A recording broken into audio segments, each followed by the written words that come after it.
오디푸스 신화에 보면 스핑크스가 길목을 지키고 있다가 지나가는 사람들에게 수수께끼를 내는데 정답을 알아맞추지 못하면 스핑크스에게 죽임을 당하게 됩니다.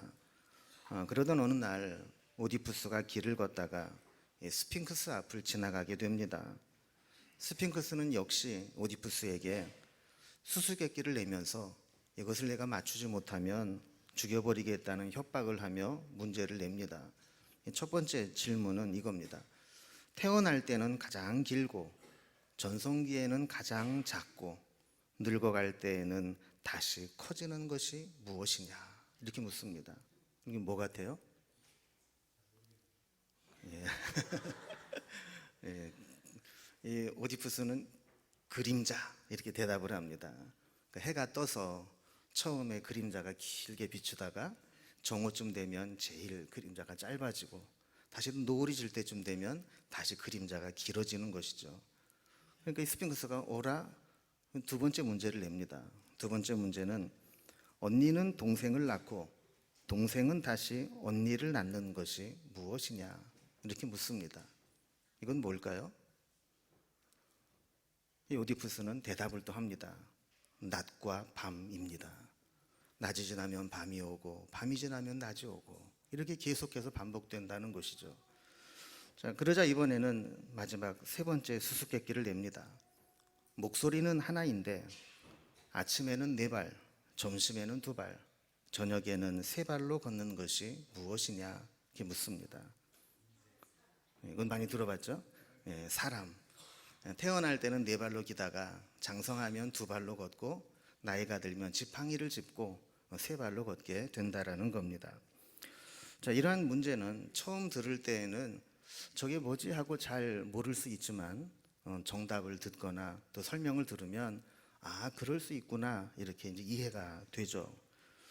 그런데 아무리 쉽게 설명을 하려고 해도 설명하기가 어렵고 또 설명을 들어도 이해하기 힘든 것들이 있습니다. 우리 대표적인 것이 우리 기독교의 삼위일체의 교리입니다. 셋인데 하나고 하나인데 셋이라는 거예요. 이 삼위일체의 가장 쉬운 설명 아닙니까? 그런데 셋이면 셋이고 하나면 하나지 어떻게 하나인데 셋이고 셋인데 하나가 되느냐? 설명을 해도 참 납득하기가 어려운 일입니다. 그래서 이 교회에 처음 나와서 이런 이야기를 들으면 이해가 잘 안 됩니다. 사실 우리도 그렇잖아요. 어떨 때는 하나님 부르고 어떨 때는 예수님 찾고 어떨 때는 성령님 또 바라보고 이게 뭐가 맞는 건지. 여러분 기도할 때 하나님께 해야 돼요? 예수님께 해야 돼요? 성령님께 해야 돼요? 이 세 분이 같은 분이니까 아무에게나 해도 되지만 그래도 세 분은 또 다른 분이기 때문에 기도는 엄밀하게 말하면 하나님께 드리는 것이고 예수님의 이름으로 기도하는 것이고 성령 안에서 기도하는 것입니다. 이게 쉽지가 않아요. 그래서 우리가 지난주에는 성령 강림 주일에 대한 교리적인 부분을 살펴보았고 오늘은 삼위일체에 대한 교리를 살펴봅니다. 교회는 전통적으로 성령 강림 주일 다음 주일을 삼위일체 주일로 지켜왔습니다. 근데 참고로 우리 교회가 지키고 있는 교회력이 어떻게 구성이 되어 있는가 1년 단위를 통해 전체적으로 좀 정리를 해보면 이렇습니다. 우리는 1월 1일 날 시작을 하지만 교회력은 대림절, 대강절로부터 시작이 됩니다. 그래서 예수님이 탄생하시기 전 4주 동안을 대림절로 보내면서 1년의 절기가 시작이 되고 그리고 4주가 지나고 나면 성탄주일을 맞이하게 되죠. 그리고 나서 부활주일을 앞두고 예수님의 고난과 십자가를 묵상하며 부활주일 전 주일을 뺀 40일을 사순절이라고 절기로 지키게 되죠. 사순절을 마치고 나면 이제 죽음에서 부활하신 부활주일을 우리가 맞이하게 됩니다. 부활주일 후 7주일을 지나고 나면 이제 유대인의 절기로는 칠칠절이라고도 하고 오순절이라고도 하는 절기를 보내게 되죠. 근데 오순절날 성령이 강림하셨기 때문에 오순절날 우리가 성령 강림주일로 지키게 됩니다. 그리고 성령 강림 이후에는 성삼위 하나님께서 우리와 함께 하신다라는 의미로 삼위일체 주일로 지키게 되는 것이죠.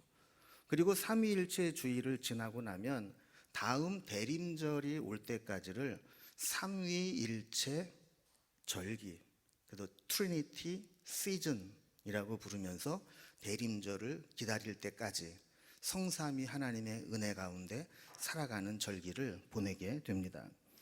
자, 오늘이 바로 이제 삼위일체 주일이기 때문에 삼위일체 하나님에 대해서 우리가 말씀을 좀 살펴보려고 합니다. 우리가 믿는 하나님이 어떤 분인가를 우리가 알아야 하나님에 대해서 우리가 더 바르고 또 깊은 신앙을 가질 수 있기 때문입니다. 그런데 하나님이 우리의 머리로는 참 이해하기가 힘들게 존재하고 계십니다. 우리는 성경을 통해서 하나님을 알게 되고 또 경험을 통해서도 알게 됩니다. 사람들은 삼위일체 하나님이라고 하는데 사실 성경 안에 삼위일체라는 단어가 나올까요? 안 나올까요? 혹시 삼위일체라는 말이 나오는 성경을 가지고 계신 분이 있으면 저를 이렇게 가져오시면 제가 아주 비싼 값으로 사드리겠습니다.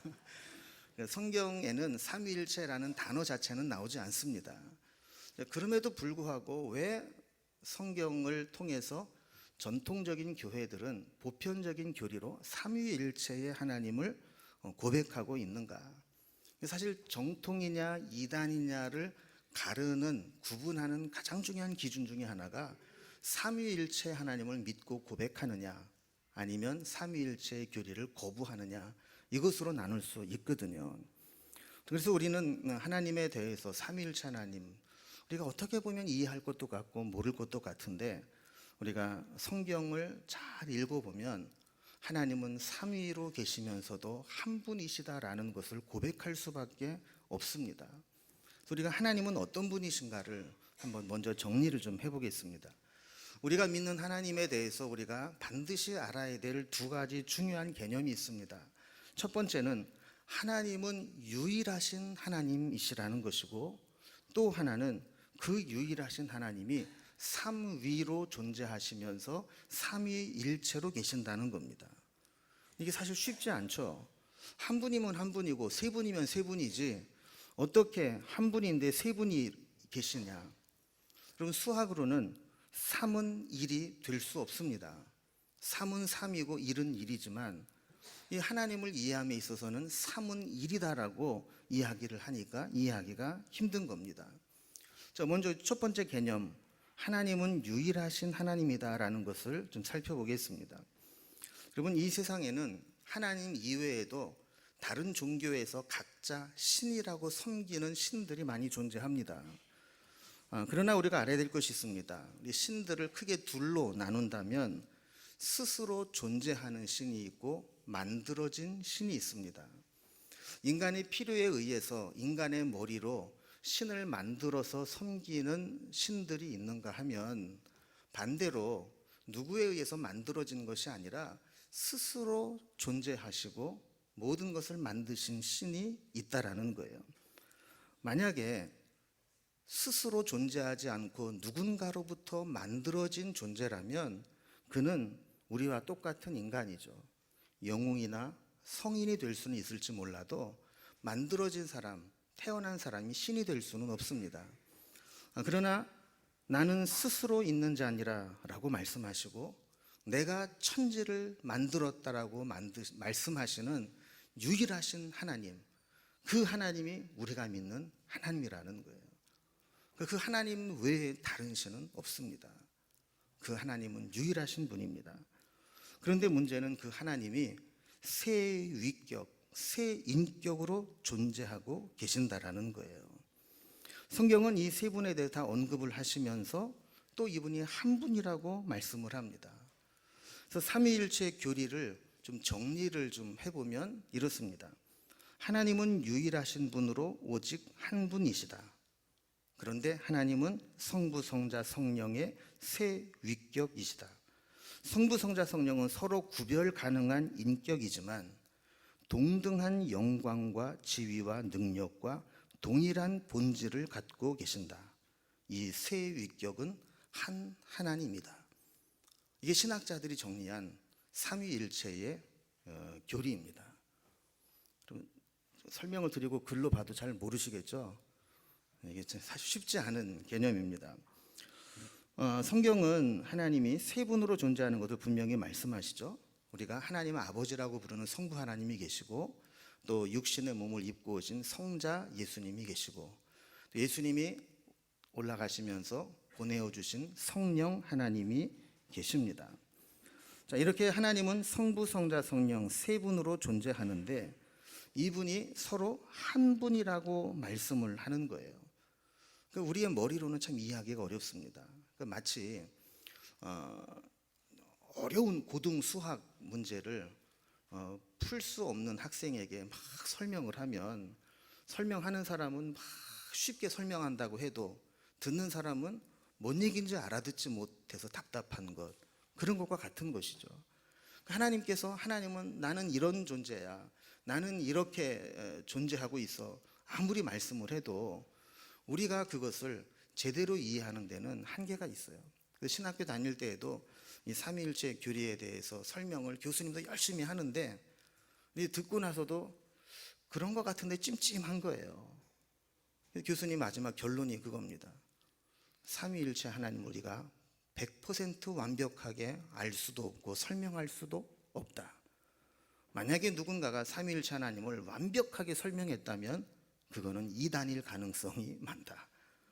왜냐하면 우리보다 크신 하나님을 어떻게 우리의 머릿속으로 다 이해하고 정리를 할 수 있겠느냐 하는 겁니다. 그래서 지금까지 삼위일체 교리에 대해서, 하나님에 대해서 잘못 알고 있는, 오류가 있는 이론들이 많이 나와 있습니다. 그래서 하나님, 삼위일체 하나님에 대해서 잘못된 이런 이론들을 몇 가지 소개를 하면서 이런 것은 삼위일체가 아니다, 하나님이 아니다라는 것을 역으로 우리가 좀 정리를 먼저 해보겠습니다. 먼저 첫 번째는 하나님은 한 분이시다라는 교리입니다. 예를 들어서 여호와의 증인이라는 이단이 있습니다. 이단 이름부터 벌써 남다르잖아요. 무슨 증인이라고요? 여호와의 증인. 우리는 예수님의 증인이 되어야 되는데 여호와의 증인이 된다는 거예요.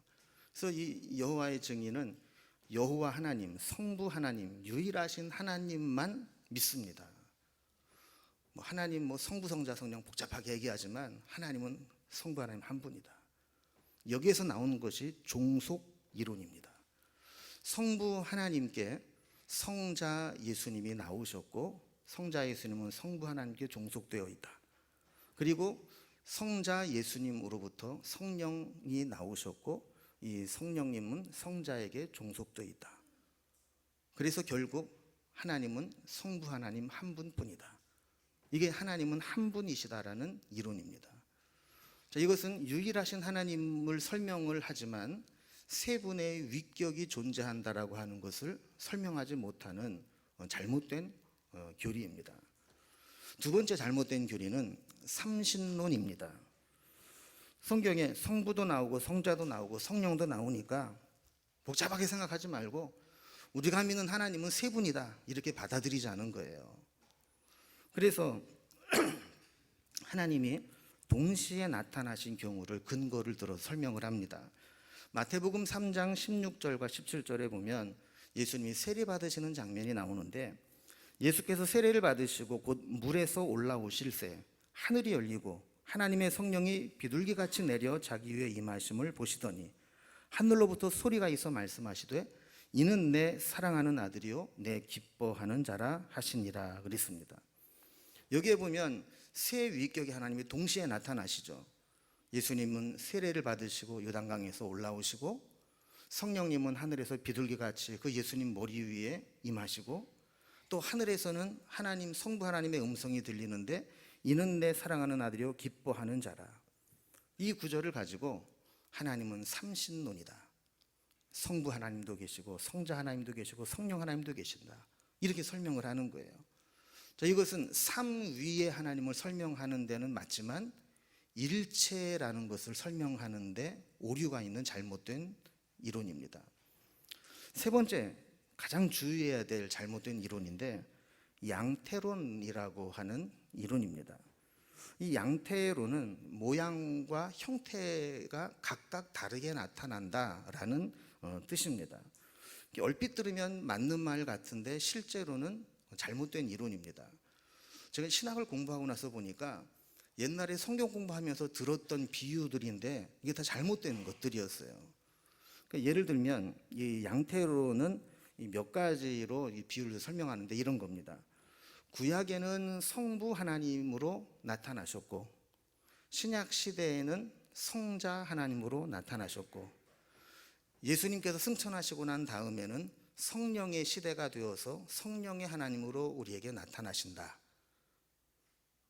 맞는 것 같아요? 틀리는 것 같아요? 두 번째 비유를 설명을 드릴게요. 현대적인 해석인데 역할론입니다. 여러분, 제가 이제 분명히 존재하잖아요. 그런데 교회에서는 제가 어떤 역할을 합니까? 여러분들에게 제가 남편으로 있는 게 아니잖아요. 목사로 있잖아요. 그죠? 근데 똑같은 제가 교회에서는 목사의 역할을 하는데 제 아내에게는 남편의 역할을 하고, 또 우리 아이들에게는 아빠의 역할을 하는 거죠. 그러니까 하나의 존재인데 각각 다르게 역할을 한다라는 거예요. 또 세 번째 비유는 이런 겁니다.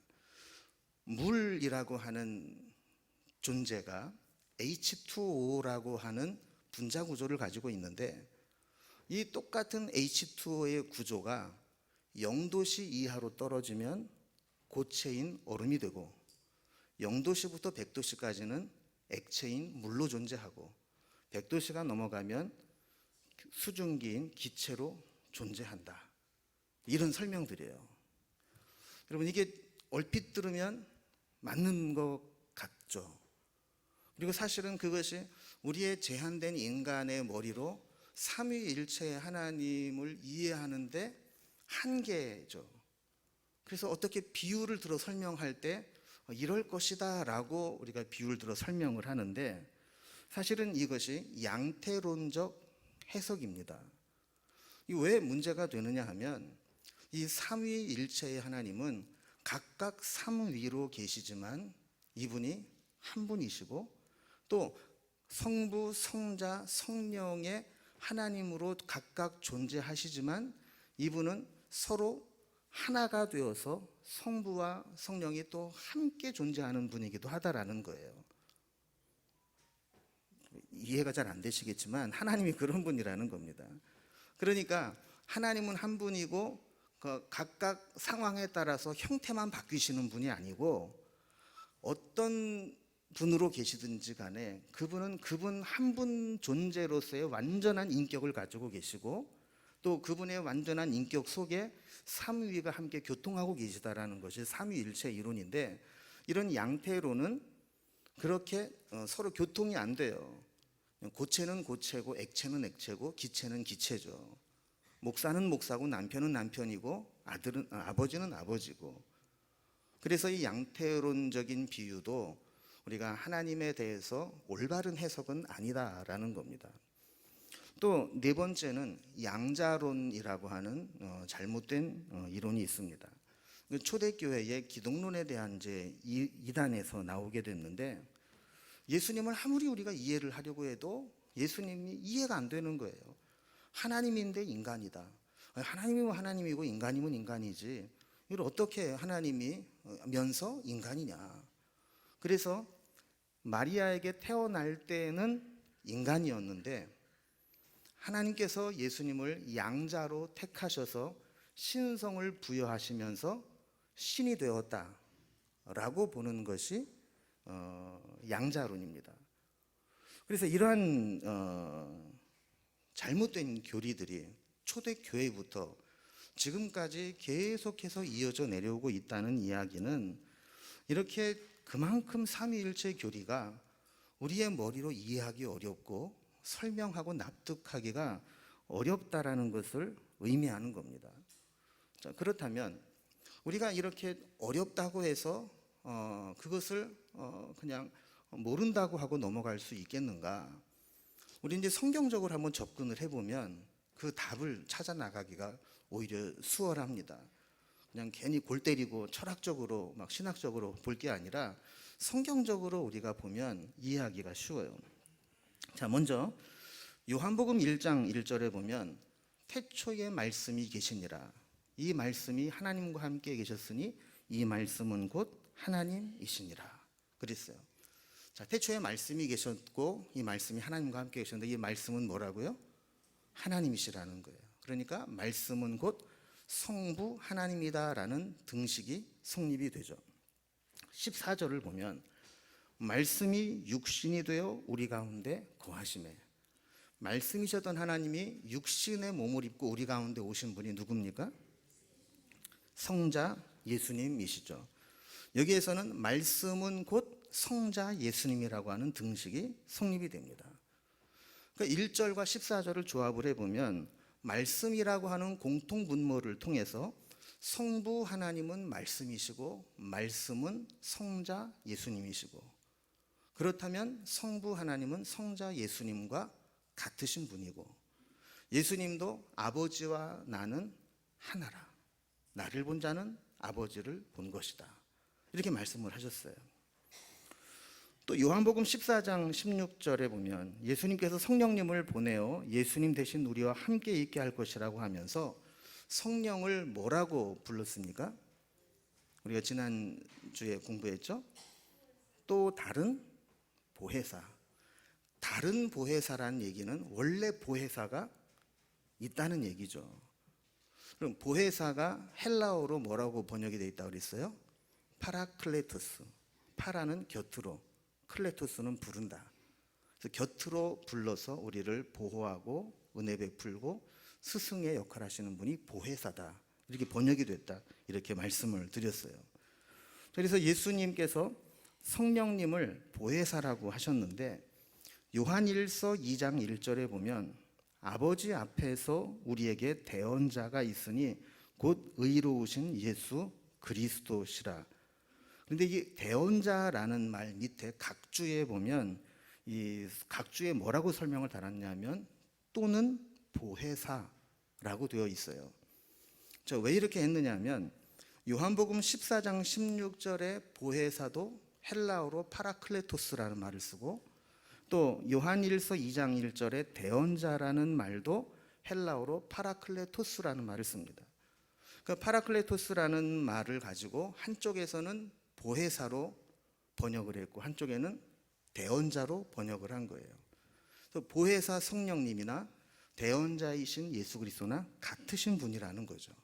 그래서 파라클레토스라는 것을 공통분모로 본다면 성령님 보혜사와 대언자이신 예수님이 같은 분이라는 것을 보게 돼요.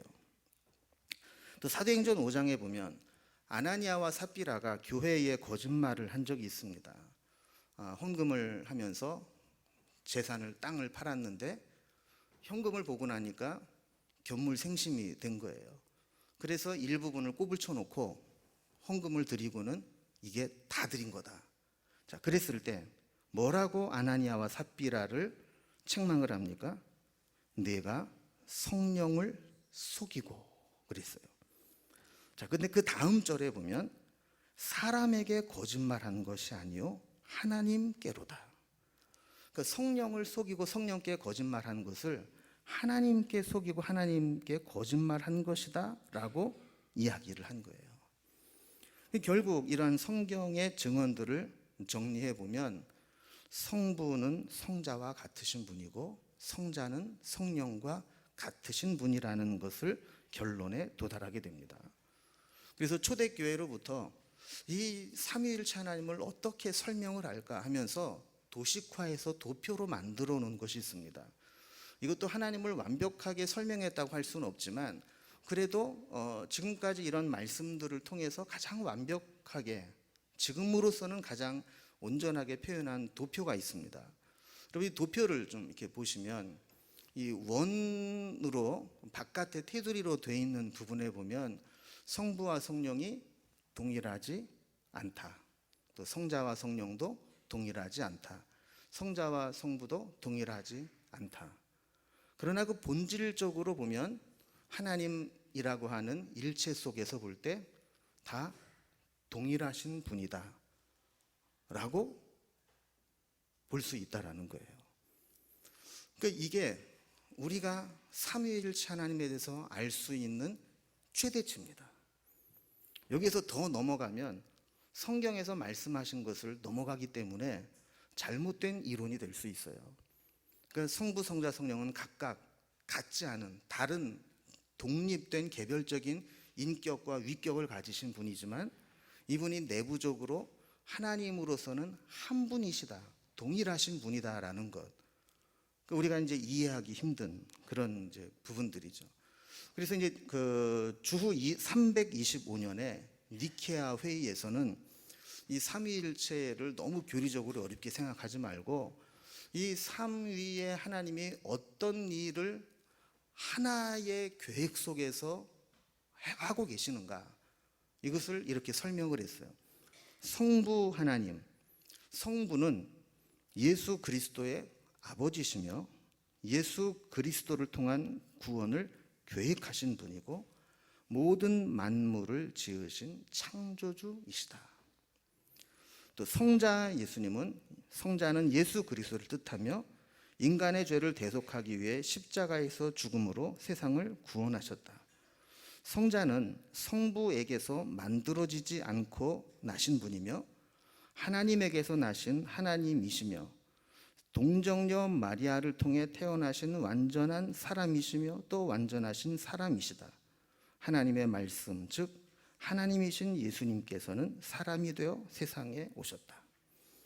성령, 성령도 하나님이시며 예언자들을 통해 말씀하셨다. 주님이시며 성령은 성부와 성자와 더불어 같은 경배와 영광을 받으신다. 우리 안에 내재하셔서 도우시는 변호사, 파라클레토스이시다. 설명을 한다라고 해놨지만 이것도 저게 뭔 소리야 이렇게 들릴 수 있죠. 그래서 이게 하나님의 이 구원론의 입장에서 보면, 정리를 해보면 이런 겁니다. 성부 하나님은 성자 예수님을 통한 구원을 계획하셨고 성자 예수님은 성부 하나님이 계획해 놓으신 구원 계획을 십자가에서 죽으심으로 완성하셨고 성령 하나님은 우리 안에 들어오셔서 우리로 하여금 그 하나님의 구원을 들을 때 깨달아지게 하고 믿고 고백하게 하시는 분으로 하나님의 구원을 완성하시는 분이다라는 거예요.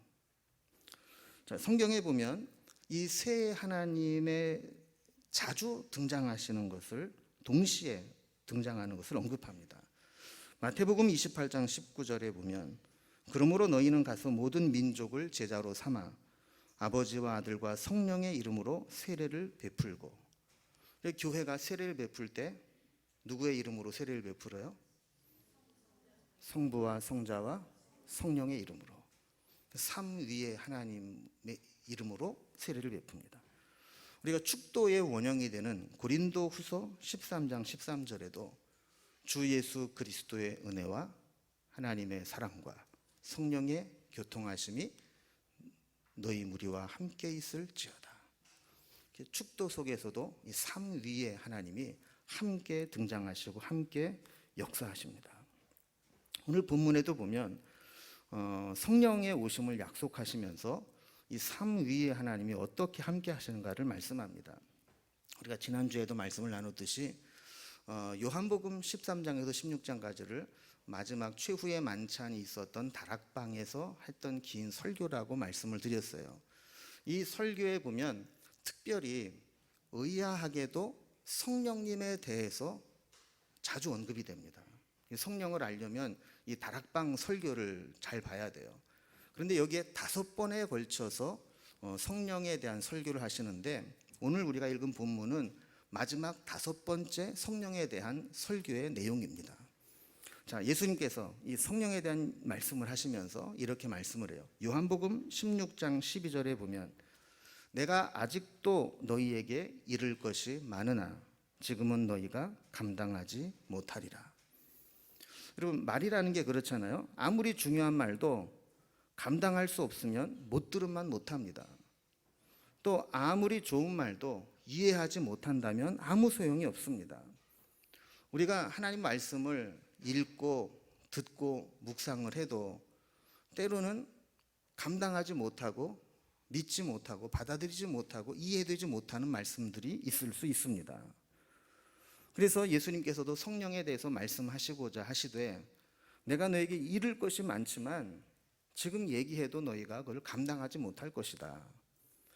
그러나 13절 말씀을 보면 그러나 진리의 성령이 오시면 그가 너희를 모든 진리 가운데로 인도하시리니, 그러면서 성령님이 오시면 예수님께서 말씀하셨던 것을 그때 당시에는 이해하지 못하고 감당하지 못했던 말씀들을 성령님의 도우심으로 말미암아 이해하고 깨닫고 감당할 수 있게 될 때가 올 것이다라는 거예요. 그 이유를 13절 그 후반부부터 14절까지 이렇게 설명합니다. 그가 스스로 말하지 않고 오직 들은 것을 말하며 장래의 일을 너희에게 알리시리라.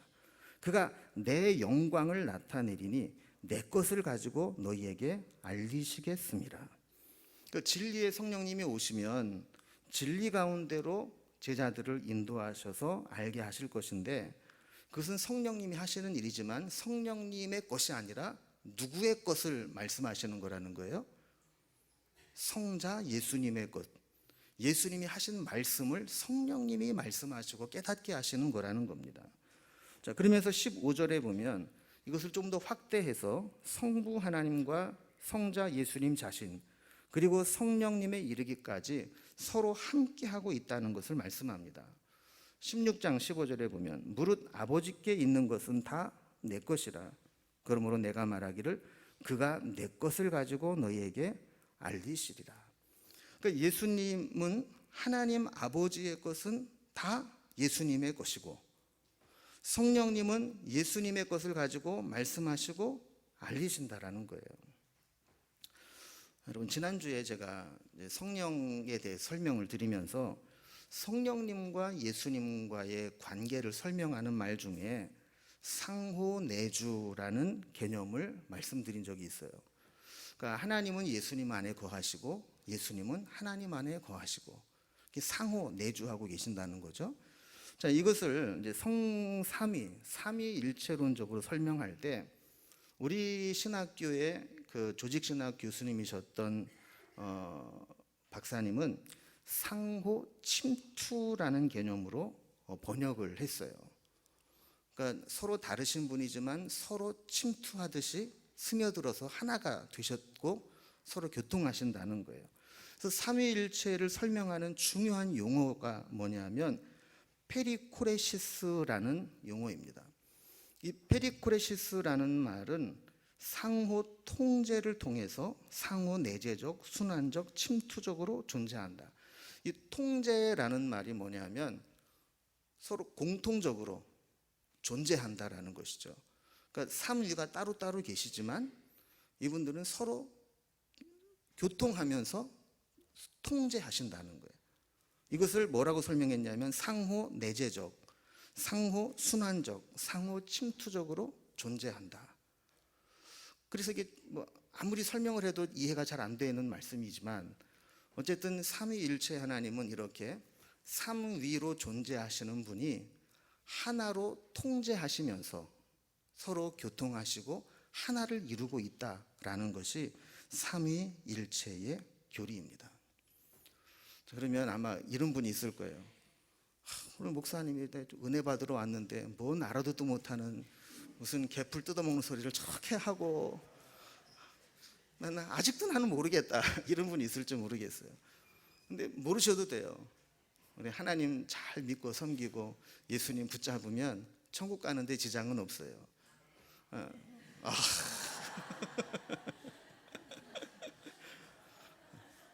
그러나 우리에게 정말 중요한 거 하나는 있습니다. 그건 뭐냐면 그 하나님은 우리와 동떨어진, 우리와 무관한 하나님이 아니라는 겁니다. 하나님은 여전히 성부 하나님이 되셔서 우리의 아버지가 되시고 그 아버지 하나님께서 우리를 보호하시고 돌보시고 우리의 기도를 들으시고 함께 하신다는 거예요. 우리의 힘으로는 우리의 죄의 문제를 해결할 수 없지만 우리를 위해 대신 죽으신 예수 그리스도의 십자가가, 그 보혈이 우리가 그 주님을 붙잡고 믿음으로 살아가게 될 때 죄에서 자유함을 주고 죄를 이길 힘을 주고 우리의 모든 죄의 상처들을 씻어줄 수 있는 분이 예수 그리스도의 은혜가 있다라는 겁니다. 뿐만 아니라 성령 하나님, 예수님이 보내신 그 성령님 우리 안에 내주하셔서 우리로 하여금 하나님을 알아가게 하시고 느끼게 하시고 우리의 마음을 치유하시고 만지시고 회복시키시는 역사를 이루어 주십니다. 그 하나님은 우리를 위해서 각각 삶 위로 존재하시지만 한 분처럼 우리를 사랑하시고 돌보시고 지켜보시는 분이라는 겁니다. 이상한 교리, 농약 이름인지 뭔지 모르는 그런 외국 이런 거 얘기해도 몰라도 상관없어요. 우리가 정말 중요한 것은 이 삶 위에 하나님이 동일하게 우리를 사랑하고 계시고 돌보고 계시고 지키고 계시고, 그래서 성삼위 하나님의 은혜가 예배 가운데도 임재하시고 우리의 삶의 현장 가운데도 함께 하시고 기도할 때도 함께 역사하신다는 그 사실을 기억하면서 우리가 다음 대림절이 시작될 때까지 성삼위 하나님과 동행하는 삶이 될 수 있기를 주님의 이름으로 기원합니다. 기도하겠습니다.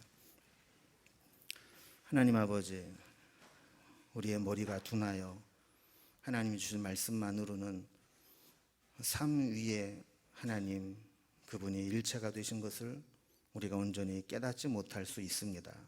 그러나 하나님은 변함없이 우리를 사랑하시며 또 우리를 위해서 성부, 성자, 성령, 성삼위 하나님께서 동일하게 우리를 돌보시고 이끄시고 사랑하심을 믿습니다. 우리가 살아가는 날 동안 성삼위 하나님께서 우리와 함께 해 주시고 하나님께서 서로 교통하시고 연합을 깨뜨리지 않으시고 상호 통제하시며 함께 하셨던 것처럼 우리도 하나님과 하나가 되고 하나님과 동행하며 성도 간에 교통하고 하나님 주시는 연합을 이루며 살아가는 저희들이 되게 하여 주옵소서. 예수님의 이름으로 기도드리옵나이다. 아멘. 자리에서 일어나셔서 하나님께 봉헌 드리겠습니다.